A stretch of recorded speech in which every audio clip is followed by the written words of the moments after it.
El Departamento de Estudios Históricos del Estado Mayor del Ejército les da la más cordial bienvenida a esta su casa y agradece vuestra presencia a la conferencia que dictará el coronel Mario Menchú, titulada La Valleja, el hombre, el caudillo y el militar. A continuación, el coronel Pedro Vidal hará una breve reseña del currículum del coronel Mario Menchú. Coronel. Buenas noches. Tenemos el agrado entonces de tener al coronel Mario Menchú con nosotros. El coronel Mario Menchú egresó de la Escuela Militar en el año 1971 como oficial del Arma de Ingenieros y pasó al retiro en el año 2005, retiro voluntario. Ha realizado una serie de cursos de especialidad de su arma y de importancia para el ejército. De los más importantes, digamos, que ha realizado en los últimos tiempos, tenemos el curso de altos estudios nacionales, el curso de básico y avanzado de observación del medio ambiente, el curso de profesor de historia de los conflictos armados, realizado en el INES. También realizó un curso de metodología y de diseño de instrucción en el Centro de Altos Estudios Hemisféricos de Estados Unidos. Ha prestado servicios de las distintas unidades, servicios y comandos del ejército, pero particularmente en los últimos tiempos prestó servicios como director de este departamento de estudios históricos, fue jefe de campo también en el servicio de parques del ejército, fue también jefe de ejercicios estratégicos del Centro de Altos Estudios Nacionales, el CAI, y también fue jefe de nuestra base General Artigas en Antártida. Ha realizado muchas ponencias porque es una persona muy inquieta, como les decía, fue formado en el área de medio ambiente, también donde dio charlas, ponencias sobre el medio ambiente en distintos eventos internacionales realizados en nuestro país. También en el ámbito de la seguridad y defensa ha dado conferencias en la Universidad de San Carlos, de la ciudad de San Pablo, de Río Grande del Sur. Es miembro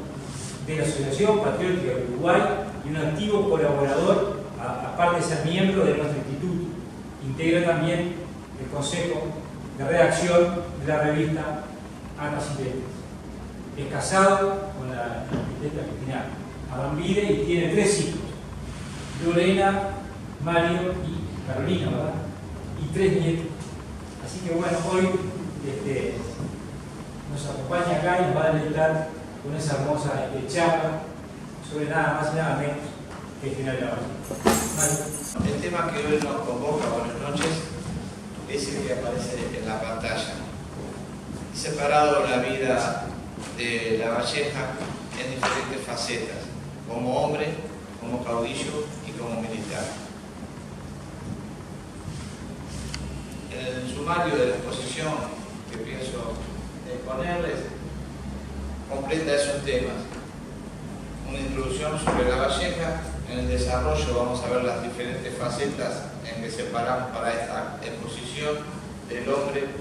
con su juventud, familia y los trabajos que realizó, el militar, las facetas, las acciones en que participó, el caudillo lo mismo, para llegar después a unas conclusiones finales.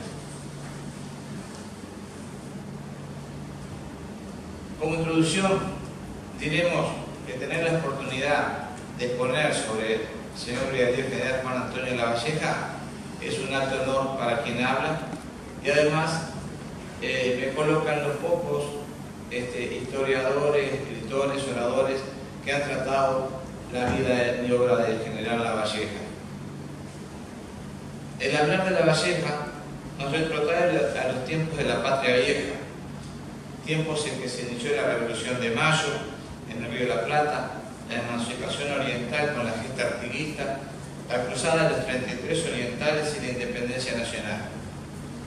Pero también nos lleva a recordar las luchas internas por la consolidación del Estado uruguayo, a la Guerra Grande y a la restauración de la paz y el orden en el país con la conformación de un triunvirato en el cual veremos la participación de los 2 más grandes tenientes de Artigas, o sea, el general La Valleja y el general Rivero. Vale resaltar que mientras los historiadores que tratan vida y obra de Artigas, cantan sus loas y todas lo que podemos hablar sobre Artigas, lo podemos contar de a centenares o de a miles, lo que hablan sobre Rivera también lo podemos contar de a centenares, mientras que por La Valleja son decenas los autores que han escrito su obra.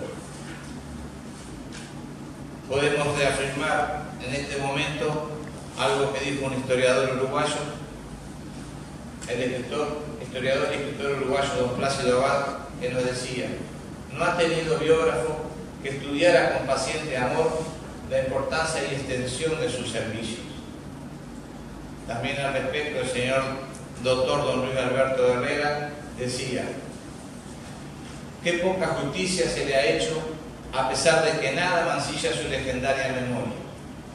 Se ha escrito para intentar disminuirlo, sin que todavía haya aparecido el libro definitivo que tanto merece. Su valor intrépido y su desinterés cruzan toda la primera historia. Es de los herederos directos del Blandengue, a cuyo lado se formaron. Sufre largo cautiverio como castigo, pero es indomable. Su respuesta la da el reto de la agraciada por independencia o muerte, como reza su bandera. La de Artigas y la suya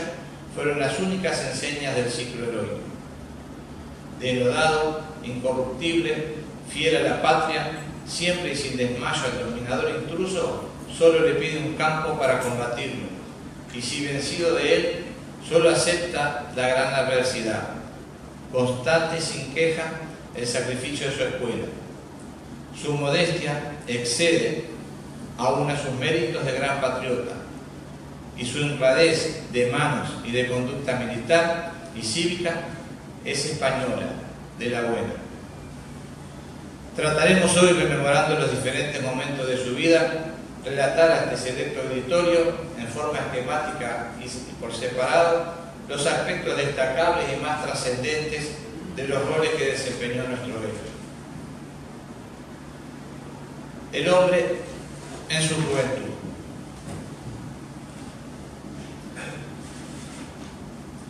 Nació en Minas, presumiblemente el 24 de junio de 1784, y no vamos a extendernos en sus datos biográficos más que lo que sea necesario para entender su personalidad y su influencia en esta su vida pública y familiar, que es lo medular que intentamos analizar en la presente exposición. Su crianza fue en el campo,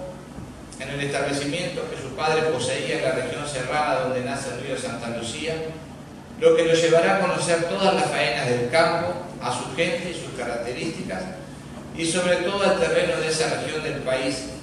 todo lo que le fue de suma utilidad durante las campañas militares en que participó. De muy joven surge en él un espíritu libertario y revolucionario.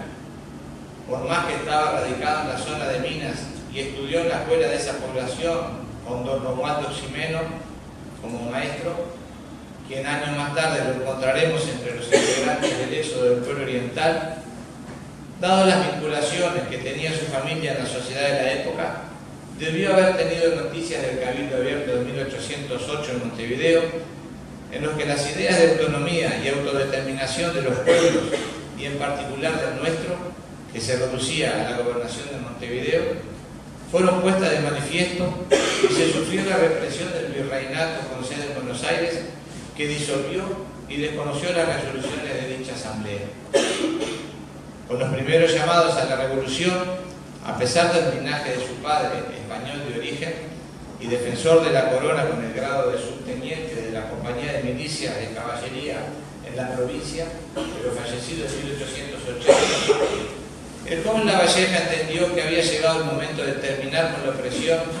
que suponían los impuestos aplicados por el virreinato, ahora con sede en Montevideo,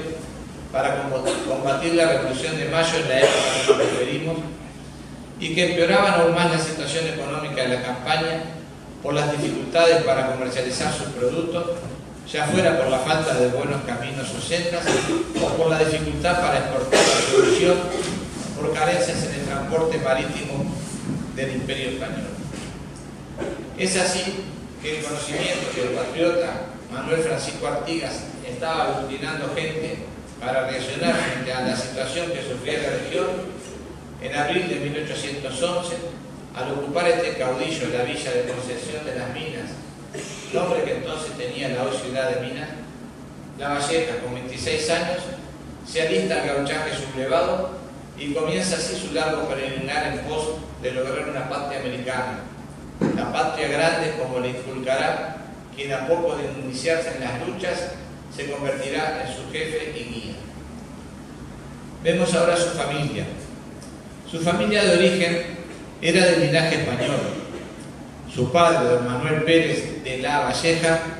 era español de nacimiento, y aunque su madre, doña Ramona Justina de la Torre, era nacida en Montevideo, el origen de sus ancestros era del mismo lugar que su esposo, Viedma, en Castilla la Vieja. Pero tal vez por su arraigo a la tierra,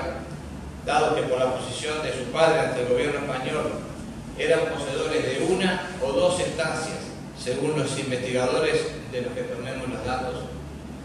la numerosa familia que se componía, además de los padres, de 9 hermanos, 6 mujeres y 3 varones, todos nacidos en nuestro suelo, siendo Juan Antonio el mayor, estaba bastante acriollado. A la muerte de su padre, nuestro héroe se hace cargo de la administración de las propiedades de la familia y trabajará arduamente para lograr mantener la posición económica en que nos había dejado su padre y consolidar una pequeña fortuna. Cuando decide incorporarse a la Revolución Oriental, pierde todo derecho a su posición económica, pues pasa a ser insurgente para las autoridades españolas que dirigían nuestro territorio, quedando su madre con sus hijos menores a cargo de los establecimientos, lo que no será por mucho, puesto que entre las familias integrantes del éxodo del pueblo oriental también encontraremos a doña Ramona de la Torre dentro del tren de carretas, donde viajaba en un carruaje junto con su hijo menor Manuel, que pronto lo veremos repetidamente en acción junto a su hermano, y sus 6 hijas. Cabe agregar que esta señora era hermana de Tomás y Andrés La Torre, ambos incorporados a las huestes artiguistas, siendo el último de los nombrados edecán del jefe oriental y que se convertirá a través de la revolución en uno de los más destacados y leales servidores del prócer. Con esta incorporación de toda la familia del bando oriental, desaparece toda su fortuna, puesto que ésta consistía en bienes inmuebles y ganado, todo lo que fue decomisado por el gobierno español. El héroe sigue su derrotero militar y por su coraje y bravura va logrando ascensos en la jerarquía dentro del naciente ejército oriental, pero eso no lo inhibe de disfrutar los sabores de la vida, y es así que en 1817 contrae matrimonio con doña Ana Monterroso, hermana del secretario personal de Artigas, el fraile don José Monterroso. Esta dama era hija de don Marcos Monterroso y su madre, doña Juana Bermúdez Artigas, que era prima hermana del general don José Artigas. Su compenetración en la Revolución Oriental llegará a tal punto que, teniendo este oficial prevista su boda y trasladándose su futura esposa desde Canelones, donde se había radicado sus padres expulsados de Montevideo en los primeros años de la Revolución, sucede que el futuro esposo había sido enviado a una misión de combate próximo al cerro de Montevideo, por lo cual su jefe inmediato, el coronel don Fructuoso Rivera, concurrirá a la capilla de San Fernando de la Florida, del pueblo de Florida, próximo a donde acampaban las tropas artiguistas en el paso de la arena del río Santa Lucía Chico, y actuará en poder del entonces capitán Juan Antonio Lavalleja en su casamiento. Esto sucedía el 21 de octubre de 1817. El conocimiento con Rivera, como veremos al tratar la fase militar de Lavalleja, venía desde los inicios de la Revolución. Ambos actuaron en la batalla de las Piedras, a orden de don Manuel Artigas. También convivieron en el campamento militar ante el primer sitio de Montevideo, en el Éxodo, y desde allí hasta el final de sus días, las vicisitudes de la lucha, tanto militares como políticas, los llevarán por caminos paralelos, opuestos o yuxtapuestos, pero siempre vinculados el uno con el otro. Con este casamiento del que hablábamos, de ahí en más, el brazo aguerrido del héroe, al brazo aguerrido del héroe se acoplará una bravía mujer que lo acompañará en los momentos de gloria y en los de infortunio. El tiempo disponible para esta exposición y la atención que puede biológicamente mantener el auditorio no nos permite explayarnos sobre las cualidades y características de doña Ana Monterroso de la Valleja, pero bien vale recordar aquel dicho que expresa que detrás de cada hombre hay una gran mujer. Y en el caso de esta señora se cumple plenamente, como quedará manifiesto en los siguientes párrafos de esta narración. El 21 de febrero de 1818, nuestro héroe cae prisionero de los portugueses, permaneciendo en esta situación hasta 1821. En primera instancia, es conducido al campamento del teniente general Jurado y por tratarse de uno de los jefes enemigos mejor conceptuados, se lo tratará de forma respetuosa y caballeresca, aunque por las noches permanecía engrillado, pues los brasileños sospechaban que pensaba huir. Se habían presentado en el campamento portugués varios gauchos diciendo ser desertores del ejército oriental, pero los portugueses veían lo bien montado que iban, entonces sospechaban que las intenciones no eran desertar sino otra cosa. Por eso lo mantenían engrillado al capitán. Algo que servirá para desmentir los malos tratos que al parecer había recibido en su largo cautiverio, sin querer disminuir la condición de reclusión y la pérdida de libertad sufrida, lo reflejará la extraña situación vivida por nuestro héroe en cautiverio. La flamante esposa de la Valleja, que lo había acompañado en el traslado a la zona de operaciones del norte, estaba morando en la Villa Purificación.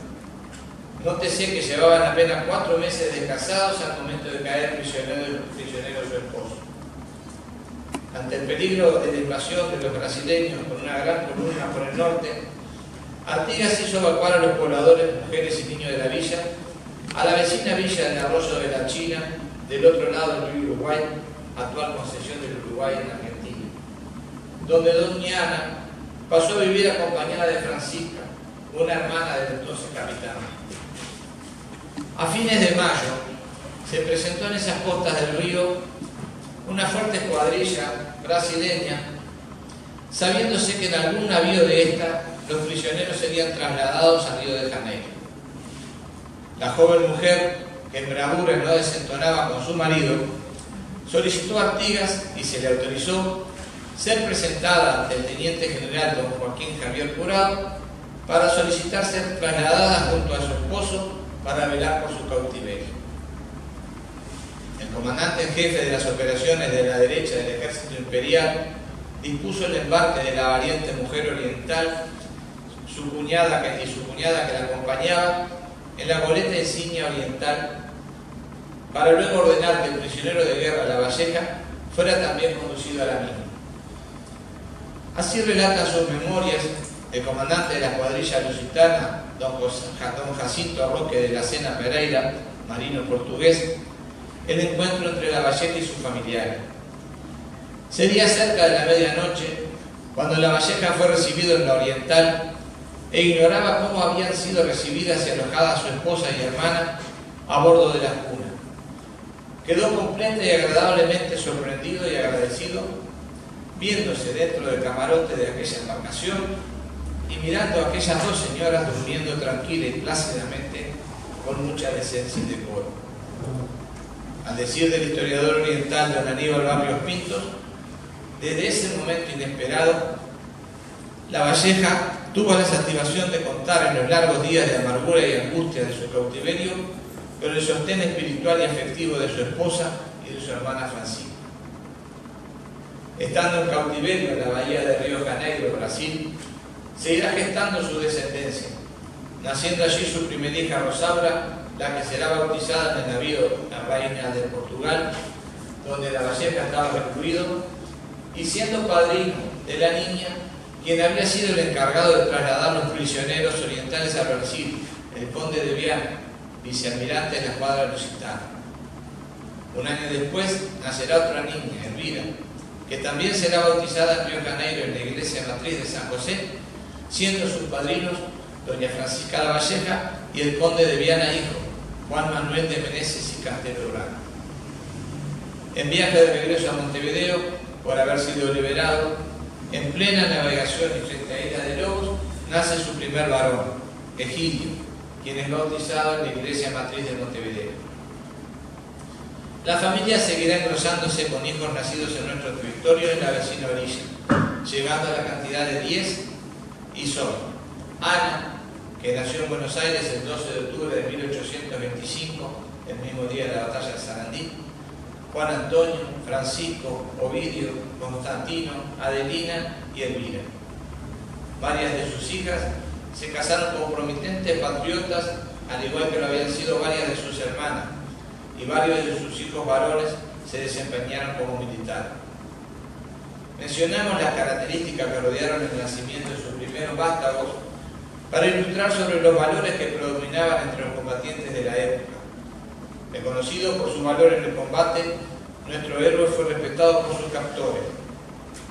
Así como su joven esposa, también recibió la admiración de los portugueses que, con el hecho de apadrinar sus hijos, dejaban en evidencia los sentimientos de amistad que hacia ella se profesaban. Pero también debemos destacar en este aspecto familiar de Lavalleja, dentro de su familia, a sus hermanos Manuel y Fermín. Del primero hay un episodio memorable que desgraciadamente poco se ha difundido y que muestra los valores que regían en su familia. Manuel, con 15 años, ya era ayudante en purificación, pero unos años más tarde cae prisionero de los portugueses y es trasladado a Montevideo. Hay un relato que describe su forma de ser. Ofreciéndosele la libertad a cambio de su juramento de que no iba a levantarse en armas contra las tropas lusitanas, se niega a tal compromiso. Esto, aún estando en vías de contraer matrimonio con una joven montevideana, a lo cual el padre de esta conduce a la hija hasta el presidio y allí se completa la boda. Manuel también compartirá cautiverio con su hermano Juan Antonio, posteriormente participará en la Cruzada de los 33 y en muchas acciones más. Por su parte, Fermín fue capitán en Sarandí y también se destacó en diferentes acciones, habiendo caído prisionero en 1827 y liberado recién después de firmada la Convención Preliminar de Paz, pese a que el general Lavalleja, en ese entonces gobernador de la provincia oriental, plantearon canje de prisioneros para liberar a su hermano. Pero los brasileños trataron de usar a Fermín como elemento de presión contra Lavalleja, solo consiguiendo amargar y enojar al libertador. Como vemos en estos flashes informativos, todos los Lavallejas fueron cortados con la misma tijera. Ahora, mirando los trabajos que realizó nuestro héroe, en el trato directo con peones, troperos, comerciantes y demás agentes participantes en las faenas del ganado y su comercio, las llamadas vaquerías, así como trabajar en todas esas tareas, lo llevó a ser muy diestro montando a caballo, así como en el uso de todas las herramientas con que se disponía en la época, destacándose las boleadoras, la pica, el cuchillo y la lanza para descarretar animales. Debemos recordar que los ganados introducidos por los españoles ya no eran en la época que le tocó vivir a nuestro héroe dóciles animales como en la época que se trasladaron desde la península ibérica a América. Con lo que les tocó lidiar, ya eran nacidos y criados libremente en la inmensidad de nuestras praderas naturales. Los potros eran chúcaros y redomones, y el ganado bovino, animales muy peligrosos por sus cornadas o patadas. Además de la agreste del territorio donde se debía cumplir sus faenas, estaba siempre presente la inclemencia de nuestro clima y, para complicar más las tareas, la presencia de bravíos indígenas, gauchos mastreros y contrabandistas de diferentes nacionalidades, especialmente portugueses, del vecino territorio de Brasil. No es de extrañar entonces, considerando el entorno en que debió criarse y desarrollarse Lavalleja, que la característica principal que demostrara en las campañas militares fuese su intrepidez, bravura y rebeldía, así como el orden en todas las cosas, lo que lo llevó en los diferentes trabajos que desarrolló a lo largo de su vida a alcanzar destacables resultados económicos. Durante su participación en los combates por la emancipación oriental y su largo cautiverio como prisionero de los portugueses, no le fue posible dedicarse a trabajar para su sustento y el de su familia, lo que volvió a hacer después de ser liberado ya por nuestra provincia ocupada por el ejército imperial ruso brasileño. De regreso a Montevideo en 1821, Juan Antonio Lavalleja fue invitado varias veces por Fructuoso Rivera a enrolarse en los Dragones Orientales, la fuerza que éste tenía directamente a sus órdenes para el control y seguridad de la campaña oriental. Muchas veces se negó, dada su rebeldía, a servir al enemigo, pero al final las propuestas de Rivera lo convencieron de que era la forma de mantener latente la posibilidad de libertad y sentó plaza como segundo jefe del regimiento de Dragones. A poco de esto, recibió un empleo de administrador de bienes intestados por iniciativa de Nicolás de Herrera y se instaló en una estancia en el rincón de Miguel Zamora, en Tacuarembó, también conocido como Rincón de Clara, donde se dedicó a las tareas del campo, logrando generarse un muy buen capital. Sobrevenida la independencia de Brasil en 1822, eso tendrá repercusiones en la entonces provincia cisplatina, donde el mando de tropas de ocupación recaía a favor de Pedro I. Pero el general Álvaro da Costa de Sousa de Macedo, comandante de la División de Voluntarios Reales, se mantuvo Rivera como Lavalleja y muchos orientales se manifestaron a favor de la corriente independentista de Brasil, estimando que era más conveniente seguir dependiendo de americanos hasta conseguir su autonomía que depender de una monarquía europea. Y así firman la adhesión al Estado brasileño. En esa época, el peso político de Lavalleja, reflejo de su comportamiento en las luchas por la emancipación y su largo cautiverio por no comprometerse a no levantar las armas contra quienes invadieron su patria, era muy importante, tanto entre los orientales que habitaban nuestro suelo, como los emigrados a las provincias vecinas de Corrientes, Entre Ríos y Buenos Aires. A partir de 1823, emisarios de los caballeros orientales, agrupación secreta de carácter masónico, que se organizaba en Montevideo con integrantes del Cabildo y personas destacadas de la sociedad de la época, con estrechas vinculaciones con comerciantes y estancieros de Buenos Aires, de Santa Fe y Entre Ríos, se presentaron a Lavalleja ofreciéndole la jefatura de un levantamiento armado. Él evitará involucrarse directamente en estas confabulaciones, aunque entablará enlaces con sus adeptos y antiguos camaradas, visando la posibilidad de reiniciar la revolución. Enterado Lecor de estas gestiones, ordena a Rivera que lo capture, pero cuando éste va en su busca, Lavalleja es alertado por tropas propias de Rivera y huye a la vecina villa, primero a Entre Ríos y luego a Buenos Aires. Su deserción por participar en conspiración contra los invasores provoca que se le confisquen todos los bienes, por lo que pierde todos los bienes logrados en este último periodo de su vida, como también existencias que poseía de antes y que le habían sido restituidas. Ubicado en Buenos Aires, alquilará un saladero que, además de servirle de sustento, se transformará en sede de los confabulados que comenzarán a planificar la invasión de la provincia oriental, en ese entonces cisplatina. Ahora pasamos a ver el aspecto militar de Lavalleja. Las campañas militares de Lavalleja las podemos separar de acuerdo a diferentes periodos de la creación y consolidación de nuestro país, que van paralelamente en su vida. Así podemos hablar previamente de la emancipación, periodo en que se caracterizará por la lucha permanente contra españoles, contra portugueses, contra bonaerenses. Luego pasan unos años prisioneros que no dejan de señalar aspectos trascendentes de su personalidad. Liberado, presta servicio en el ejército portugués de ocupación en la provincia de Cisplatina a las órdenes de Rivera, periodo en el que seguirá aflorando la habitual rebeldía de sus años jóvenes. Sobrevendrá luego la Cruzada Libertadora, época en que su figura despollará en el entorno regional del Río de la Plata y en especial en nuestro territorio, siendo primordial su participación en la Guerra de las Provincias Unidas contra el Imperio del Brasil, así como en el tratado que selló la paz de esta contienda, la Convención Preliminar de Paz. Debo hacer una aclaración.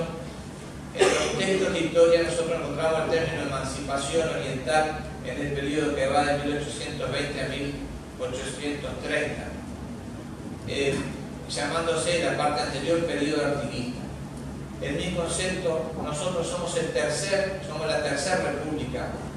que existe en Uruguay en este territorio. La primera fue en 1815 con Artigas, la segunda en 1825 con La Valleja y la tercera recién es la que surge a partir de 1830. Por eso para mí la emancipación no es del 20 al 30, sino que es anterior, en la primera república que tuvimos. Este periodo de la vida de La Valleja y de nuestra patria transcurre desde 1811 hasta 1820, época en que la figura preponderante de nuestro territorio y alrededores será la del caudillo oriental general José Artigas. A su sombra marcharán y lucharán todos los orientales y paisanos que apoyaron la Revolución de Mayo, pero que adhirieron a las ideas de federación, autonomía y libertad de nuestro general. Al héroe que evocamos hoy, el general La Valleja, lo veremos participar primero a órdenes de don Manuel Francisco Artigas, hermano del prócer, entre los últimos días de abril y 1 de mayo de 1811, en las tomas de los poblados y villas de San Carlos, San Fernando de Maldonado, Rocha y Santa Teresa. Estas acciones, algunas son con resistencia, pero la mayoría simplemente por ocupación y con juramento por parte de los pobladores de cada lugar a una proclama de la adhesión a la excelentísima Junta Gubernativa Provisional del Río de la Plata y de no obedecer o auxiliar al mando de Montevideo en poder de los realistas españoles.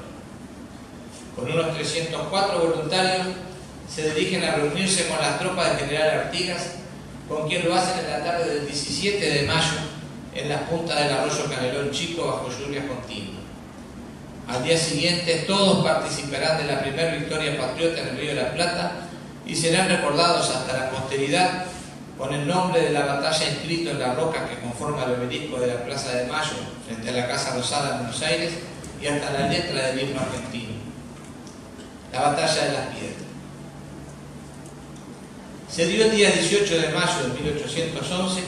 entre las tropas revolucionarias al mando del entonces teniente coronel Artigas y las españolas al mando del capitán de fragata don José Posadas, con fuerzas en cantidad similar por parte de ambos contendientes, con diferente preparación y armamento para el combate favorable a los españoles, pero con diferente motivación. Mientras unos, extranjeros del lugar, concurrían a la brega con órdenes de sojuzgar a unos paisanos alzados, los otros lo hacían por la libertad del terruño en que habían nacido, por su derecho a vivir sin opresión de quienes solo lo consideraban como una colonia para el interés de su metrópoli ibérica. Además de la ventaja considerada a los orientales en el aspecto moral de sus tropas, también fue de destacar a partir de ese momento, y lo será por siempre, la conjunción jinete-caballo que mostrarán los centauros orientales, condición de excelencia que demostrarán en todas las batallas y acciones que debieron tomar y que fueron reconocidas y transmitidas a todo el orbe por los extranjeros que tuvieron la oportunidad de observar la destreza del jinete oriental.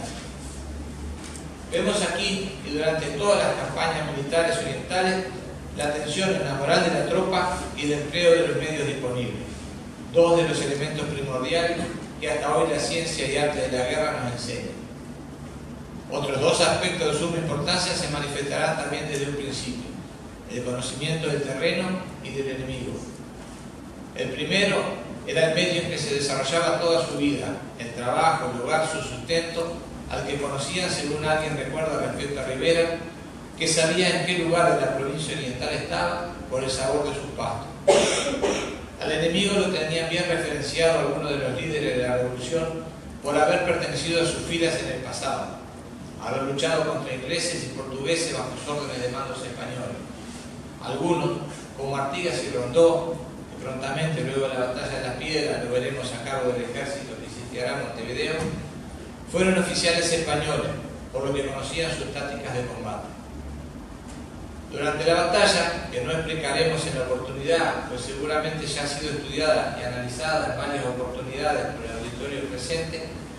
es posible que haya sido el primer punto de encuentro entre los dos patriotas, Lavalleja y Rivera, puesto que ambos integraron la facción al mando de Manuel Artigas, que realizó el movimiento envolvente que definió la contienda. En la oportunidad fue más destacada la actuación de Rivera, a quien el enemigo mató 2 caballos durante la lucha y por su bravura se le concedió el grado de capitán. Pero Lavalleja no se quedará atrás en muestra de coraje. Se le otorgará el grado de teniente y en los episodios siguientes de este periodo de emancipación lo veremos destacarse en lo que le resultaba más afín: las contiendas a caballo, el uso de lanza, sable y boleador. Así llegamos al sitio de Montevideo. Concretada la victoria de las Piedras, Artigas impone un sitio a Montevideo al que, pudiendo atacar disponiendo de una potencia relativa de combates probablemente superior a los sitiados, prefiere intimar la rendición y luego, ante la negativa del virrey Francisco Javier de Lío, adopta la táctica habitual de la época de poner sitio a la ciudad amurallada y evitar el derramamiento de sangre de criollos y españoles que moraban en Montevideo, hermanos y familiares de los contendientes. La lucha contra los realistas se iba tornando muy favorable a los patriotas, pero las insidias palaciegas y las ansias de poder, junto al miedo de perder las posiciones conquistadas, llevaron a los sitiados a pedir ayuda al reino de Portugal, la que desde luego, interesadamente, pronto asintieron en conceder, y se produce la primera invasión portuguesa, acompañada con un bloqueo al puerto de Buenos Aires, con posibilidades de bombardearlo, lo que llevó a negociaciones políticas, firmándose un armisticio entre el gobierno bonaerense y los realistas españoles, que determinaron el levantamiento del sitio y el advenimiento de uno de los hechos históricos más significativos en la formación de nuestra nacionalidad: el éxodo del pueblo oriental. Todos los aquí presentes sabemos a qué nos referimos al mencionar este término,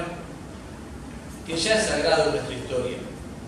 Y en este derrotero hacia nuevas posiciones, desde donde el abanderado del federalismo en estos lares del sur buscaba mantenerse en observación de lo que sucediese en su tierra para esperar el momento oportuno para volver a la lucha,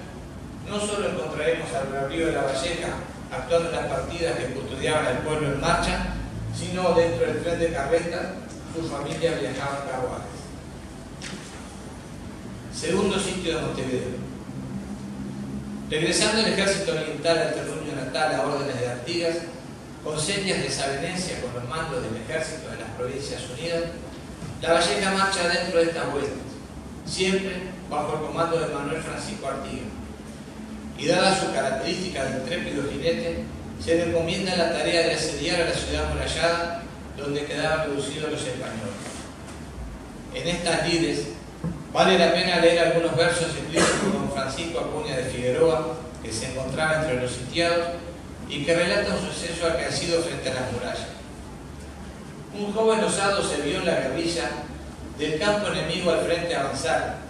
y corre y revuelve y a gritos retaba al bravo que quiera salir a lidiar. Cual pulpo faldero con flaco ladrido persigue importuno al grueso lebrero, así el atrevido incauto insultaba a los que apenas juraban ser él. Pero un día después, el ilustre bardo cantaba: el joven soberbio que ayer desafiaba a invictos de guerreros del bando legal, hoy torna de nuevo, y algunos afirman ser un Lavalleja, teniente oriental. Cobarde gallego, con ciega osadía, gritaba, y gallegos no había en la facción. Y dando carreras, que venga, repite, quien quiera conmigo probar su latón. De pronto en las zanjas oculta emboscada, 10 truenos a un tiempo descargan sobre él. Sorpréndese el joven, cercado se mira y escapa llevando sangriento corcel. Estos versos pintan claramente las características que adornaron a Juan Antonio Lavalleja durante casi toda su vida. Estas acciones las habremos repetido durante sus luchas, en las cuales no siempre logró salir con la suerte de su parte. Las diferencias políticas seguirán y se incrementarán entre Artigas y el territorio porteño,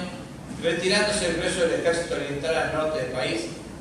quedando el ejército de las provincias al mando del general Rondó a cargo del sitio de Montevideo. Por su bravura y buen servir, en 1814, Lavalleja es ascendido a capitán. Continuando en la división de Manuel Artigas, pasa a desempeñarse como comandante de la primera compañía del Regimiento de Infantería número 1,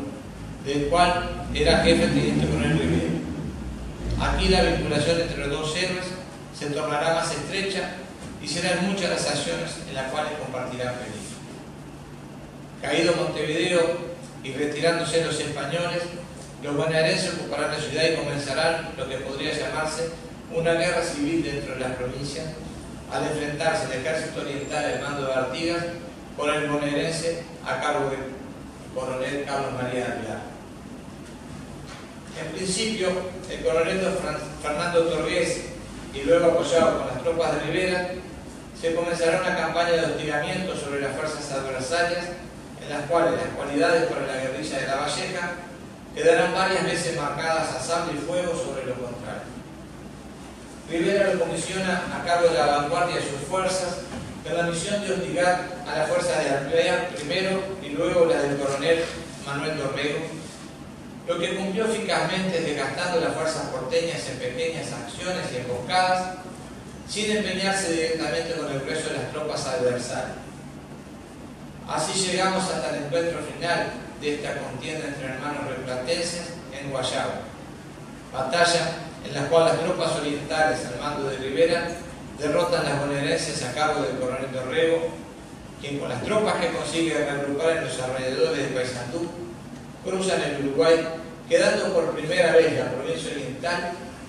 libre y soberana, rigiéndose en forma autónoma por autoridades nacionales y con un caudillo que pasará a tener influencia primordial en otras provincias del virreinato, conformándose lo que se dio a llamar la Liga Federal de los Pueblos Libres. En esta circunstancia, Rivera, ascendido a coronel, será enviado a Colonia a cargo de una segunda división del ejército oriental, marchando a Lavalleja junto con él. Pero ante algunos reclamos de los ciudadanos de Montevideo contra la autoridad que sobre ellos ejercía Fernando Torres,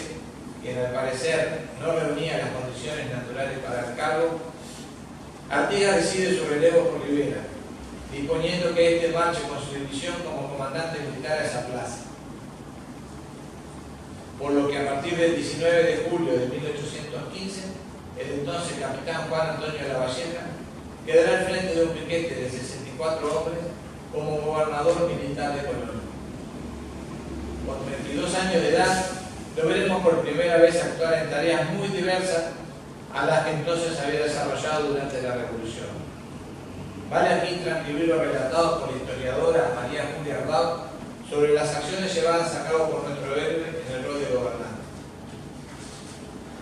Se mostró enérgico y decidido en el desempeño de su nuevo cargo. Estaba encargado del orden público y hacer respetar las autoridades. Operó con el cabildo en la administración de la justicia, prestando a los alcaldes, toda vez que lo requerían, el concurso de la fuerza y encargándose de los detenidos en el cuartel de su mano. Tenía bajo su cuidado el contralor de movimientos de barcos y pasajeros de aquel puerto, que fue intenso en ese periodo. Compenetrado con la importancia de ese contralor en momentos en que estaba prohibida la comunicación con las costas de Buenos Aires, Lavalleja fue estricto en el cumplimiento de las normas impuestas para el tráfico fluvial. En ocasión de un reclamo recibido por este joven gobernador por parte del director supremo de las Provincias Unidas del Río de la Plata, general don Juan Martín de Pueyrredón, a causa de la expedición de patentes de Corzo, le remitió a este director copia de la circular que había recibido del general Artigas, por la cual estaba en sus obligaciones firmar tales documentos, haciéndole notar que él era un subalterno y que era el superior gobierno de la provincia oriental donde debía remitir su protesta. Vemos aquí reflejada su firmeza y rectitud de procederes, que serán características permanentes durante toda su vida. Esto le valdrá el respeto y la admiración de superiores y subalternos, de amigos y enemigos. Lavalleja dejará su puesto en Colonia para prestar servicio más activo dentro del ejército oriental ante la segunda invasión portuguesa a la provincia oriental. Esto sucedió el 1 de diciembre de 1816 y en la oportunidad el cabildo de ese lugar dirigió estas palabras al jefe de los orientales como juicio que merecía su actuación. El nombre solo de La Valleja, desde el momento que entró en esta plaza, ha sido respetado y su comportación ha merecido la confianza de todos los ciudadanos y apoyo de este ayuntamiento. Hablemos ahora de la invasión portuguesa. Fue producto de la insidia del gobierno a cargo del citado Pueyrredón y la misión desarrollada ante el gobierno portugués por su embajador Manuel José García, donde, ante la imposibilidad de imponerse el directorio bonaerense sobre Artigas, se admitió la invasión de fuerzas navales y militares portuguesas, prefiriendo perder una provincia para poder subjugar centralizadamente a las demás. Se desarrollarán en este periodo de la historia nacional muchas acciones bélicas entre los invasores, el ejército portugués y el ejército oriental. La superioridad numérica, el equipamiento e inclusión correspondió siempre al lusitano, pero de todas formas le llevaron unos 4 años doblegar el poderío militar de los criollos y nunca el espíritu de libertad. Se perderá esta guerra, pero nunca los orientales se sintieron vencidos. Al igual que Artigas ante la primera invasión portuguesa, se mantendrán latente esperando la oportunidad para volver a salir. Los coroneles Otorgués y Rivera actuaban cada uno a cargo de una división en el sur y sureste de nuestro territorio, combatiendo las huestes del teniente general Carlos Federico Leport, quien comandaba la llamada División de Voluntarios Reales,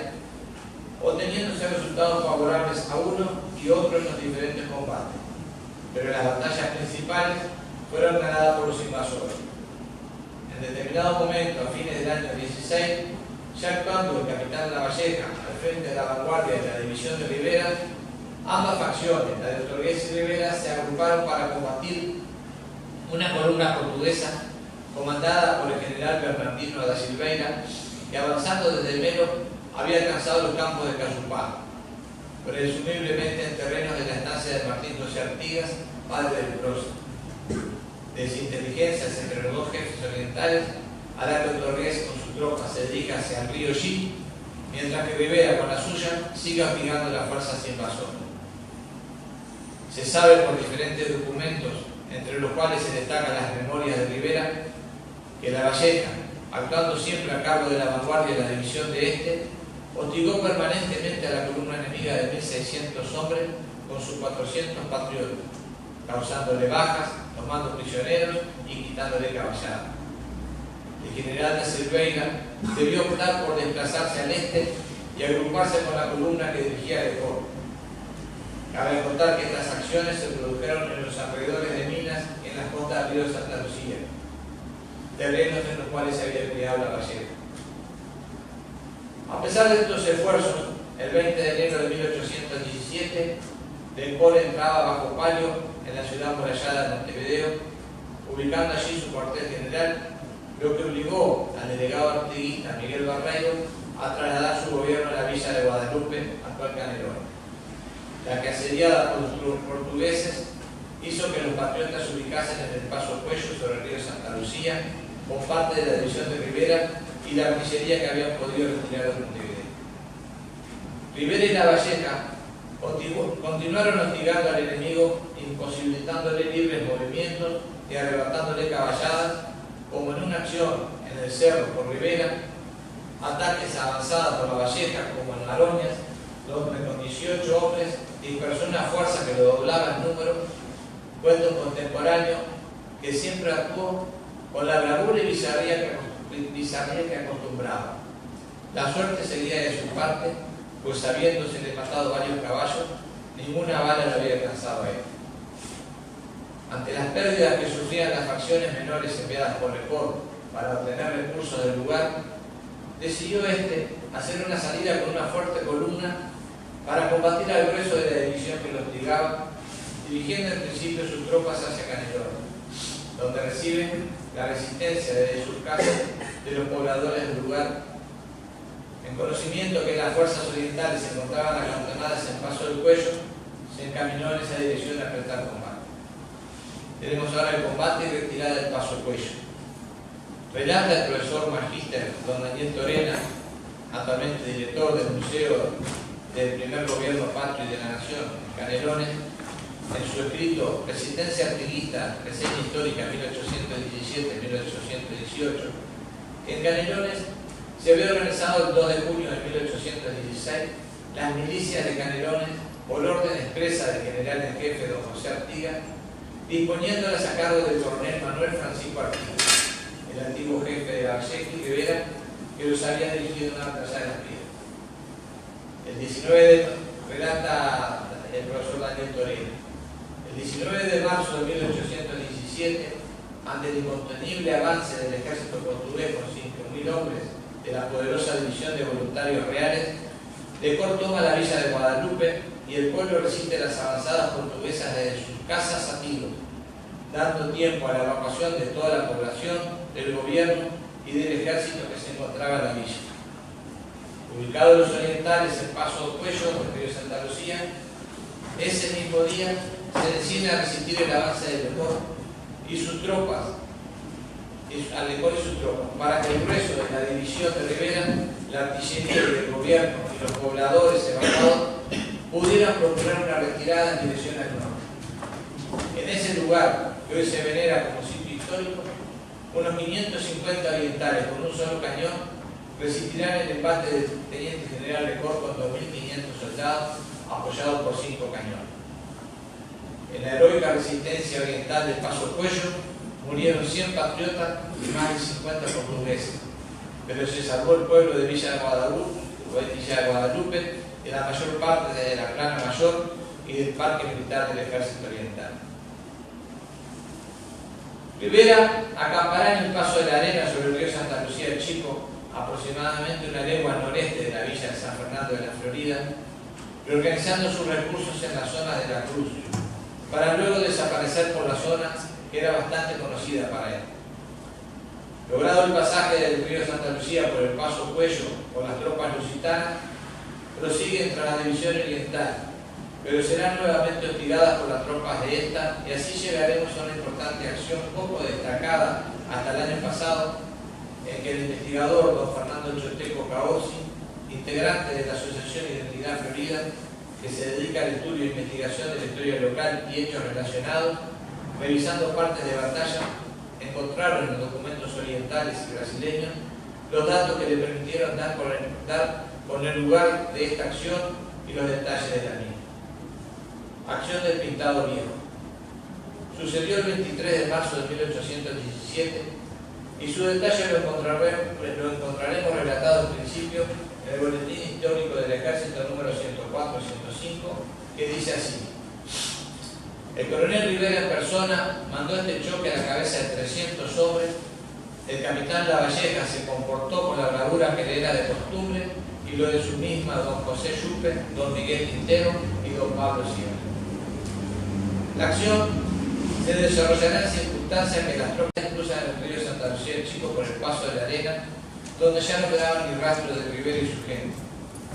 Prosiguen entonces en dirección oeste, pensando quizás que los que huían lo hacían en dirección al noroeste, donde se presumía Artigas acantonaba su fuerza. Llegada la hora de acampar, la vanguardia a cargo del brigadier general Bernardo da Silveira dispondrá dejar en seguridad una retaguardia de unos 200 hombres a cargo del capitán Bento José Duarte para cubrir las actividades de algunos peones enviados a conseguir leña para el rancho de los soldados. Pero a poco que el grueso se distanciara, cayeron sobre la facción disgregada unos 300 orientales que produjeron 100 muertos a los lusitanos y tomaron 57 prisioneros, dejando muchos heridos en el lugar de la acción, que era la zona conocida como Pintado Viejo, actual Villa Vieja para los floridenses, y donde Rivera aún poseía unos ranchos que pertenecían a los campos de su padre contra el arroyo de la Virgen, donde se había criado. Por tanto, el terreno era más que conocido para él. Corolario de esta acción, Lecor, viendo la inseguridad que lo rodeaba, dispondrá un reintegro de su división a la ciudad amurallada de Montevideo, retardándose en las acciones contra las tropas artiguistas en espera de otra columna brasileña que debía avanzar desde el norte por el Bahrein a cargo del teniente general Joaquín Javier Jurado. Luego de conocida esta victoria sobre los portugueses, Artigas la comunica por oficio al cabildo gobernador de Corrientes, participando en el triunfo, y desde el Paso de Arena, en las proximidades de Florida, sigue disponiendo acciones contra el enemigo, empleando en varias ocasiones en tareas de guerrilla al capitán Lavalleja. Como hemos relatado anteriormente en varias oportunidades, la osadía de Lavalleja lo llevó en muchas ocasiones a enfrentarse a situaciones muy peligrosas en que, además de su destreza como jinete, resolución y bravura, también lo ayudó la suerte. Pero habiendo actuado como de costumbre frente al enemigo en las costas del arroyo Valentín, en las proximidades de Salto, se verá sorprendido por una fuerza muy superior a la que él comandaba,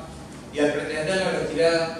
su caballo se vio boleado por sus propias boleadoras, que se le enredaron en la disparada, siendo tomado prisionero sin que sus compañeros, muy en inferioridad numérica, pudieran rescatarlo.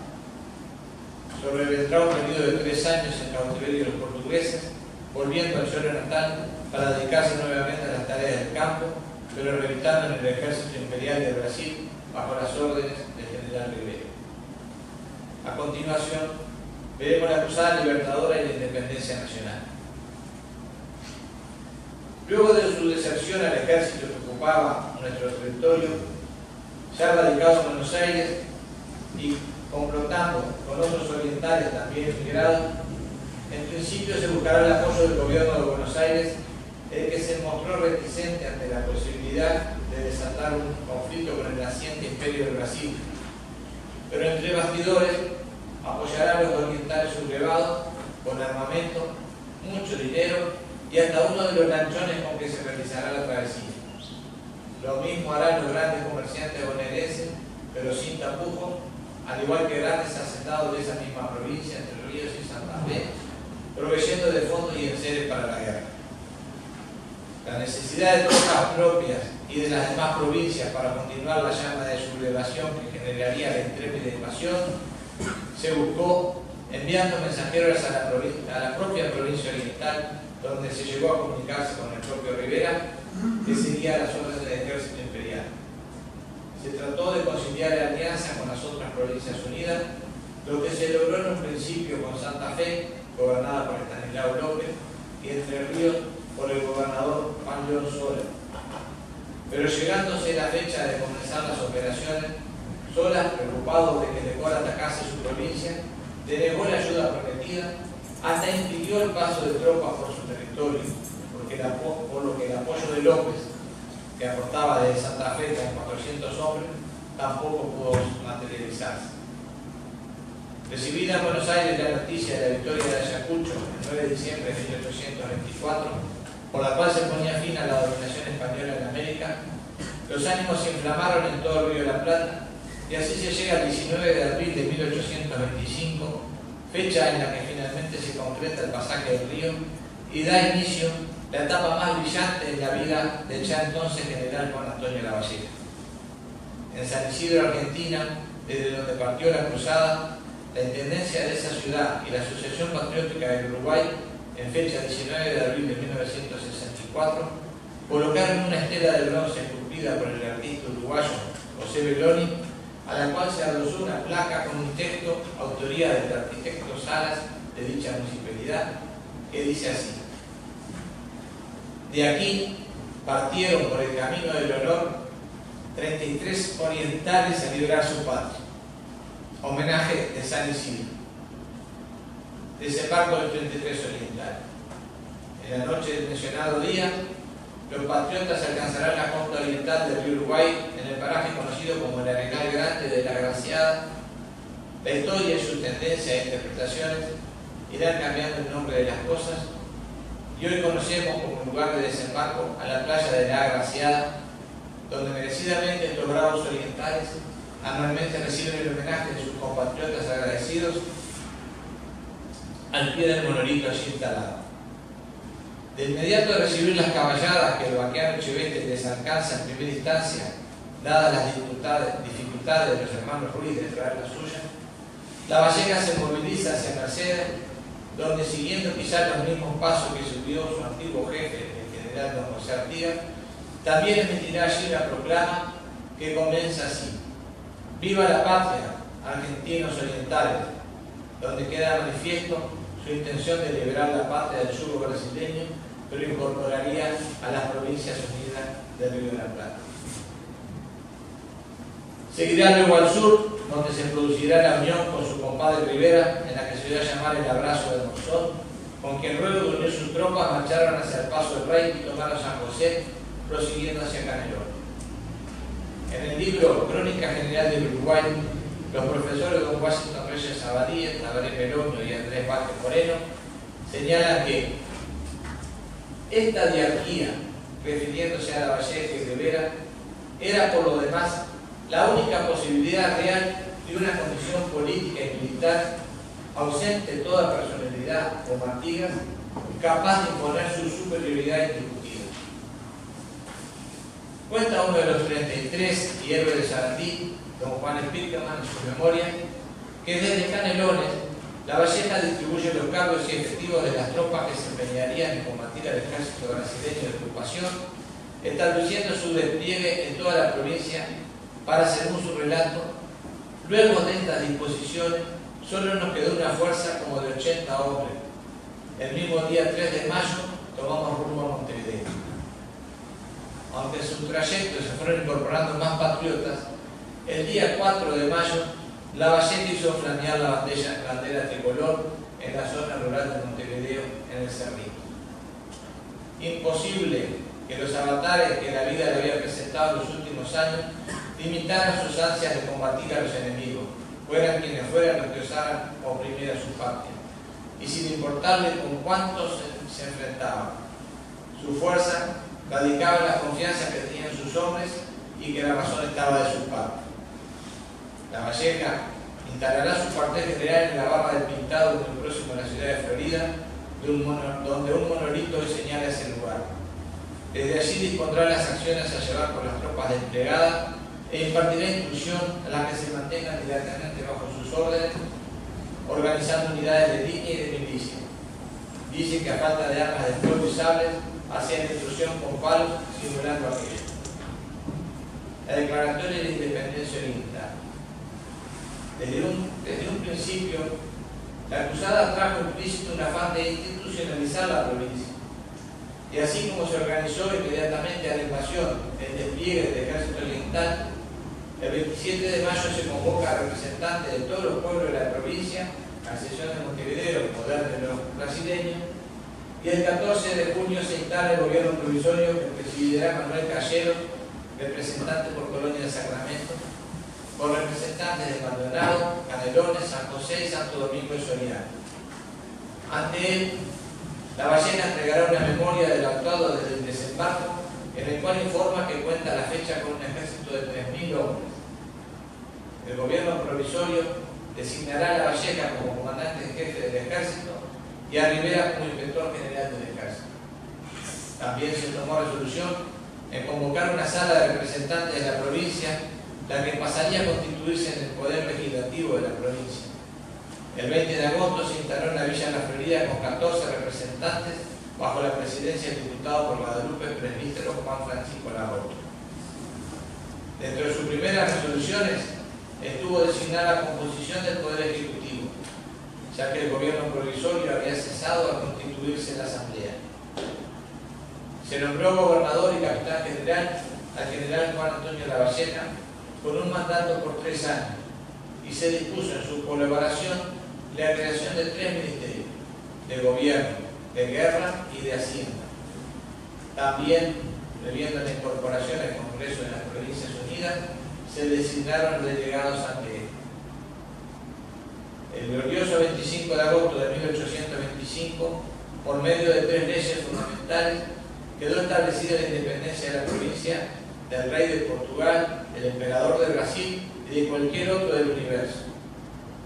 Su anexión a las Provincias Unidas del Río de la Plata, a quien siempre perteneció por los vínculos más sagrados que el mundo conoce, y la creación de un pabellón provincial que debería señalar su ejército y flamear los pueblos de su territorio. Cupo al general Lavalleja, ya brigadier general, contemplar la acción de nuestra primera Asamblea Legislativa siendo gobernador de la provincia. También tendrá más adelante el honor de presidir como gobernador los homenajes al momento de jurarse la Constitución de 1830. Batalla de Sarandí y Día del Alma de Caballería. Cenit de la gloria militar de La Valleja y momento inigualable de unión de los pueblos oriental y de las Provincias Unidas del Río de la Plata. Esta será la única oportunidad, salvo en el éxodo, que veremos a todos nuestros héroes que quedaban en nuestra patria marchando juntos, luchar brazo con brazo y conseguir una victoria que significó la consolidación de la independencia recientemente proclamada. La batalla se dará entre fuerzas igualadas en número, con diferencias de preparación táctica y militar favorables al brasileño, pero ya no tanto como en época de la primera y segunda invasión portuguesa en tiempos de Artigas, dados los años de combate que llevaban los orientales y la preocupación de La Valleja en destruir a sus tropas. A las diferencias en armamento a favor de los extranjeros, podemos anteponer la destreza de nuestro jinete, tanto en la conducción de sus cabalgaduras como en el uso de las armas individuales tradicionales en nuestro collar, lanza, sable y boleadora, también el lazo y la carabina, pero primó en la oportunidad la capacidad del jefe oriental frente a la conducción en la batalla que llevaron a cabo sus enemigos. Tres jefes importantes podemos destacar entre los brasileños: General Bento Goncalves, Coronel Bento Manuel Ribeiro y Mayor Álvaro de Alencastre, sin desmerecer a todos los héroes orientales que actuaron con mucho valor en la contienda. También tres jefes muy importantes para nuestra provincia combatieron en Sarandí: los generales La Valleja y Rivera y el coronel Oribe. Pero ante la confusión que ganó las filas brasileñas, la unidad de comando entre los orientales que ejerció La Valleja fue uno de los principales aspectos que lo llevaron a la victoria. Las órdenes de La Valleja y la conducción de la batalla fue lo que nos permitió gozar de la victoria. Ante la temprana descarga de fusilería por parte de los brasileños, alertados por la algarabía que se escuchaba del bando oriental, producto de los tiros de cañón, en que solo un disparo alcanzó el blanco, el bullicio que esto produjo fue captado como similar a cuando las montoneras atacaban, y en ese momento se activaban los fusiles. La apreciación de La Valleja sobre la distancia que separaba las líneas en combate, aproximadamente 3 cuadras, sobre esto hay diferencias en los autores que van desde 2 hasta 900 metros, pero de todas formas la apreciación de La Valleja es la misma, porque lo que se demora en cargar un fusil en aquella época estaba entre 1 minuto 20, 1 minuto 30 a 2 minutos de promedio, y lo que se demora en recorrer los 1000 metros o menos de 1 minuto. Eso le indicó que era preferible la carga de caballería que la descarga de fusilería, y así ordenó: carabina a la espalda y sable en mano. Bien elegido está ese día de la caballería de nuestro Ejército Nacional, ya que en ese día 12 de octubre y en ese combate, batalla de Sarandí, solo la caballería oriental fue la causante de la victoria. En el parte elevado por La Valleja al día siguiente de la batalla, al comisionado del gobierno oriental en Buenos Aires expresaba: ya no es posible que el déspota del Brasil espere de la esclavitud de esta provincia el agradecimiento de su imperio. Los orientales acaban de dar al mundo un testimonio indudable del aprecio en que estiman su libertad. La repercusión de la victoria de Sarandí entre la población de Buenos Aires, gracias a la difusión de la noticia por la prensa, entre la cual se destaca el piloto, periódico que editaba el militar oriental Antonio Díaz, que fue uno de los 33, también la acción de José Trapani, moviéndose en sus círculos de influencia, propició que el 25 de octubre de ese mismo año, el Congreso General Constituyente de las Provincias Unidas de Río de la Plata reconocía la incorporación de la provincia oriental al seno de las mismas. Evidentemente, la guerra instaurada entre el Imperio de Brasil y la provincia oriental, al pasar a integrar esta a las Provincias Unidas, desencadenó el 10 de diciembre del destacado año 1825 en nuestra historia la declaración de guerra de Brasil contra todas las provincias. La conformación de un ejército nacional de las provincias tuvo bastantes dificultades, como también la integración del ejército oriental al mismo. Diferencias entre los comandantes del ejército en campaña, el general Martín Rodríguez, y el gobernador comandante en jefe del ejército oriental, el brigadier general Juan Antonio La Valleja, llevaron incluso a la intervención del electo presidente de la Nación, Bernardino Rivadavia, que había sido ministro del general Martín Rodríguez cuando este fue gobernador. Por este conflicto de intereses por la forma de conducir la guerra con el Brasil, se incorporará a nuestra provincia la lucha de comunitarios y federales que ya estaba latente en las provincias argentinas. La Valleja cederá en primera instancia los requerimientos del gobierno nacional y se podrán conducir las acciones militares contra el Brasil, pero ahora con el ejército al mando del general Carlos María de Alvear. Pero la confrontación entre personas más importante para los intereses de la provincia oriental se dará entre La Valleja y Rivera al disponer el primero el relevo del segundo en el comando del Regimiento de Dragones de la Unión por parte del coronel Andrés Latorre, aunque reconocido patriota desde el principio de la revolución en la época de la emancipación, habiendo sido ayudante de Artigas, también era tío de La Valleja. Estas diferencias y acusaciones contra el proceder de Rivera en la guerra con el Brasil motivarán la desafectación de Rivera al ejército oriental y su solicitud de incorporación al ejército nacional, comenzando un periplo que lo llevará a estar en rebeldía con las autoridades. Ahora veremos batalla de Ituzaingó. En estas circunstancias, La Valleja marcha en la vanguardia del ejército con sus tropas orientales que ascendían a unos 2000 hombres. Recibirá órdenes de Alvear de hostigar y distraer al enemigo, mientras el grueso de las tropas se ubicaban hacia inmediaciones de Bagué, todavía en territorio oriental en aquella época. Las diferencias con Alvear tampoco se hacen esperar mucho, aunque casi todos los jefes subalternos del comandante del Ejército Nacional la tuvieron. Se cuenta que en la oportunidad de una junta de guerra, previo a la batalla de Ituzaingó, ante un torpe comentario del joven general Alvear, pretendiendo desconocer la capacidad del general oriental, este le manifestó directamente: tal vez sé más que el señor general, porque yo no soy de los que van a reconocer al enemigo con anteojo, sino lo reconozco peleando y exponiendo mi pellejo. Los movimientos y acciones se fueron sucediendo hasta que el ejército brasileño quedó inmovilizado al no poder transponer el río Santa María en el paso del Rosario por estar inundado, siendo atacado por el Ejército Nacional de las provincias, dándose a llamar por los rioplatenses este enfrentamiento batalla de Ituzaingó y por los brasileños la retirada del Rosario. La participación de La Valleja y del Ejército Oriental en esta contienda fue una de las causas de la victoria, que no fue total por no permitir alvear la explotación del éxito y no perseguir al enemigo en su desván. Convención preliminar de paz. Dados los gastos que la guerra entre las Provincias Unidas y el Brasil producía a ambos bandos y que no estaban ni en condiciones políticas, económicas y militares de mantener, como tampoco terceros interesados, como la corona británica, que veía dificultado su comercio a causa de estos conflictos, se comenzaron las tratativas de paz entre ambos gobiernos con la intermediación de agentes ingleses. Pero la situación particular de estas negociaciones fue que el territorio en litigio era la provincia oriental, lo cual uno quería anexar y el otro no quería perder, donde volverá a tener preponderancia la figura de La Valleja como fiel de la balanza en las negociaciones. Lo que él decidiese sería la solución final: continuar la guerra hasta terminar incluso con el gobierno de Pedro I, continuar integrando las Provincias Unidas o conformar un Estado diferente, libre e independiente de ambos interesados. Nuevamente, la conjunción de esfuerzos de Rivera y La Valleja,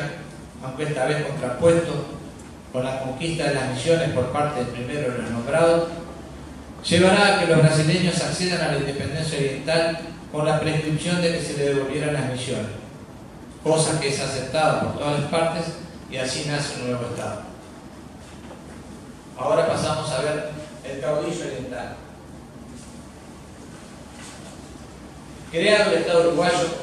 participará en forma activa en la consolidación del mismo, aportando o contrayendo en su progreso, colaborando con el gobierno nacional o sublevándose a él. Participará parcialmente durante la Guerra Grande, pero su figura volverá a ser importantísima en vislumbrar salidas de paz, entendimiento, progreso y desarrollo para el país, luego de estos luctuosos sucesos, integrando un triunvirato de gobierno junto a su compadre y amigo general don Fructuoso Rivera. Pero desgraciadamente, La muerte los alcanzará a los dos sin poder completar todas las expectativas que había generado esta nueva campaña, esta vez no de a caballo, sino ya sentados sus años desde la acción política. Consolidación del Estado uruguayo. Es importante la actividad de Lavalleja en este periodo de nacimiento de un Estado independiente y la provincia continuará con la línea de trabajo institucional que se había dado a partir de la Cruzada Libertadora. Durante esta época se reafirmará la existencia del conflicto entre unitarios y federales, presentando también la confrontación entre doctores y caudillos. Lavalleja tomará actitudes que serán muy criticadas por los ciudadanos de Montevideo, aunque defendido por los orientales, que a fuerza de sangre y fuego conquistaban los derechos a nuestra libertad. Esto llevará que al momento de elegirse el primer presidente de la República, el cargo será para Fructuoso Rivera. Nuevas diferencias entre ellos, aunque más se pueden atribuir a contrarias posiciones e intereses de las personas que acompañaban a uno u otro, llevarán a varias confrontaciones bélicas y políticas entre ambos. Como veníamos anunciando desde párrafos anteriores, el enfrentamiento entre unitarios y federales se estaba infiltrando en nuestro territorio, y con el cambio de orientación en el gobierno de las Provincias Unidas, haciéndose del gobierno los federales, representados por Juan Manuel de Rosa, sumado al hecho de haber renunciado a su cargo el segundo presidente de la República, el general don Manuel Uribe, por una revolución encabezada por Rivera, y mantener Rosas el reconocimiento como presidente legal de Uribe, los conflictos que ya se daban en el territorio argentino se trasladan a nuestro país y dará comienzo a lo que se dio a llamar la Guerra Grande. La Guerra Grande y encauzamiento del país. Mucha tinta tendría que correr si nos ponemos a hablar de este largo conflicto, del gobierno del Cerrito, de la Nueva Troya, de cada uno de los héroes orientales que, habiendo luchado por la autonomía de la provincia, por su libertad y por su independencia, al final fueron a caer en una guerra entre hermanos, acicateada por intereses extranjeros. Con relación al tema que nos ocupa, las acciones militares en que participó el general Lavalleja en este periodo, que también las hubo, pero estuvieron más signadas por la contrariedad que por el acierto, pasando a ser un espectador privilegiado en esta triste guerra. Si bien era partidario del bando de Uribe, este no lo tuvo en cuenta en su facción. Con todo, era común ver al viejo general por las tardes concurrir al café de los federales en la Villa de la Unión a platicar con sus antiguos compañeros de tanta fatiga. El triunvirato de gobierno en 1853. Culminada por fin la guerra, la paz de octubre, con el lema "ni vencidos ni vencedores", vaticinaba que por fin habría concordia entre los orientales, pero los intereses partidarios pudieron más y el gobierno elegido para conducir el país, luego de este triste trance, a cargo del ilustre ciudadano don Juan Francisco Giró, no pudo contener todas las tensiones que iban renaciendo de las desavenencias anteriores. Se pensó, y creo que con acierto, que para solucionar estos desencuentros y causar el respeto institucional necesario para la vida de la sociedad en seguridad y desarrollo, lo mejor era contar con la conducción de los máximos héroes que aún se desenvolvían entre ellos,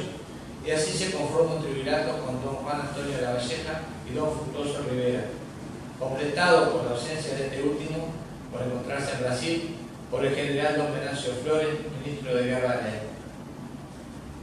Podríamos comentar las grandes expectativas y alegrías que causó estos nombramientos, pero lamentablemente esto lo podemos comprobar por los homenajes que se le tributaron al gran general, que habiendo muerto mientras firmaba documentos en la Casa de Gobierno de la época, en el fuerte, vistiendo uniforme militar, cumpliendo sus tareas como siempre lo había hecho, al frente de donde le tocaba actuar. Murió en la capital uruguaya el 22 de octubre de 1853 a los 70 años de edad. Pocos días después, el 13 de enero de 1854, con 69 años, su compadre Rivera seguía sus pasos hacia la eternidad. José Enrique Rodó, en un homenaje que se le realizaba al héroe, decía: "La gloria de Lavalleja es más duradera que el bronce". Pasamos ahora a las conclusiones finales. Lavalleja, el hombre, el caudillo y el militar. Lavalleja, ¿quién fue? Seguramente el mejor discípulo del general don José Artigas, quien continuó su lucha por el federalismo y estuvo más cerca de lograr los objetivos que se había planteado su jefe y guía. En tiempos que actuó bajo las órdenes de este, primó su amor a la patria y a la libertad. Luchó valerosamente y fue la expresión fiel de las capacidades del gaucho oriental. Buen jinete, bravo e intrépido, conocedor de todas las artes camperas que la utilizó. Su primordial ventaja, el conocimiento del terreno y la capacidad de sus hombres, así como saber las posibilidades de sus enemigos, generalmente manifiestas en su poder de fuego y masa, dependientes de una cadena logística vulnerable en terreno antiguo. Cuando debió desempeñarse como jefe de los orientales en la empresa de liberar la patria, no dejó ningún elemento de la operación táctica sin atender. Desde la financiación para el proyecto, la alianza con fuerzas amigas de otras provincias, la prosecución de armamentos y recursos, el reconocimiento de la situación en la zona de operaciones, comprometer el apoyo de los lugareños con recursos, aportando medios para el combate o participando directamente en las tropas de línea y milicia. Como resultado de esta minuciosa planificación, recordemos lo que decía el propio Lavalleja, el mensaje al gobierno provisorio instalado en la provincia. El número de 33 entre oficiales y soldados pisamos estas playas afortunadas y puede decirse que una cadena de triunfos ha sido nuestra marcha. Fue su preocupación desde un principio de la Cruzada Libertadora el establecimiento de órganos de gobierno y administración para la provincia, que él la veía libre, puesto que de lo contrario lo vencería la muerte. Así, a la instalación de un gobierno provisorio siguió la organización de una asamblea de representantes que tuvo nada menos que la responsabilidad de redactar el acta de la independencia nacional y también estableció los primeros ministerios con que contó la administración del gobierno, de Hacienda y de Guerra. Vimos a lo largo de esta exposición que su familia nunca estuvo ajena ni alejada de su vida, ni en tiempos de lucha, ni cuando prisionero, tampoco en el triunfo y menos en los malos tiempos. Bien relata un comerciante y escritor francés, Benjamín Roussel, recordando cuando fue invitado a la Casa del Libertador durante el sitio a Montevideo en la Guerra Grande, refiriéndose a doña Ana Monterroso de Lavalleja. Doña Ana era el alma de la espada del general.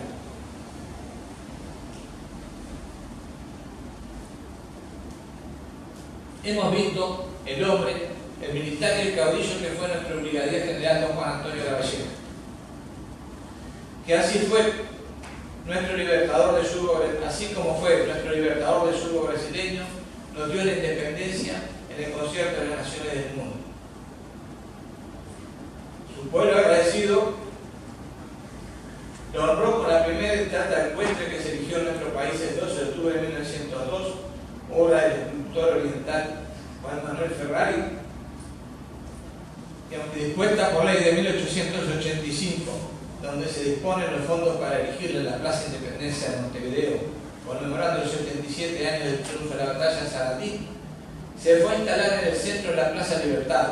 en la capital del departamento que desde el año 1927 lleva su nombre. La obra se completó gracias al denodado esfuerzo del grupo terráneo, la Junta Económica Administrativa de Minas y su vecindario, que según escribiera el periodista lugareño Santiago Dossetti, debió superar la indiferencia y hasta las hostilidades de los gobernantes de la época. De todas formas, muchas autoridades encabezadas por el presidente de la República, don Lindolfo Cuestas, y varias personalidades nacionales se hicieron presentes en Minas para el homenaje, pero como fiel reflejo del fervor patriótico con que se le veneraba, vale recordar las significativas y emotivas palabras que pronunciara el poeta de la patria, doctor don Juan Zorrilla de San Martín, al destruirse su estatua, presente en mi general. Tras su deceso, el país fue agradecido desde un principio con su héroe, dictándose una ley expresamente ante esta situación, en la cual se estableció que su morada final sería la iglesia matriz de Montevideo, especificándose que se hacía como excepción, como única vez.